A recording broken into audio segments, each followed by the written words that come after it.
ভুয়াপুরে রং মিশানো ৬০ মণ তিল ধ্বংস, জরিমানা ১ লাখ। টাঙ্গাইলের ভুয়াপুরে জাতীয় ভোক্তা অধিকার সংরক্ষণ অধিদপ্তর কালো রং মেশানো ৬০ মণ তিল জব্দ করে ধ্বংস করেছে। রবিবার শিয়ালকোল হাট এলাকায় একটি গুদাম থেকে ৪০ মণ এবং হাটের মাঠ থেকে ২০ মণ তিল উদ্ধার করা হয়। অধিদপ্তরের উপপরিচালক আসাদুজ্জামান রুমেল নেতৃত্বে অভিযানে উপস্থিত ছিলেন থানার অফিসার ইনচার্জ AKM রেজল করিম ও যৌথ বাহিনী। জব্দ তিল আগুনে পুড়িয়ে খালে ফেলা হয়।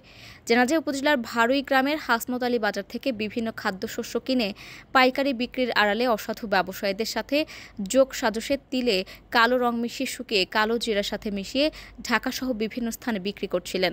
পরে স্থানীয়রা বিষয়টি চ্যানেল এস প্রতিনিধি হাদি চকদা সহ অন্যান্য গণমাধ্যমকে জানালে ভোক্তা অধিকার টাঙ্গাইল এসে অভিযান চালায়। অভিযানে তাকে ১ লাখ টাকা জরিমানা করা হয় এবং রং মেশানো সব তিল আগুনে পুড়িয়ে ধ্বংস করা হয়।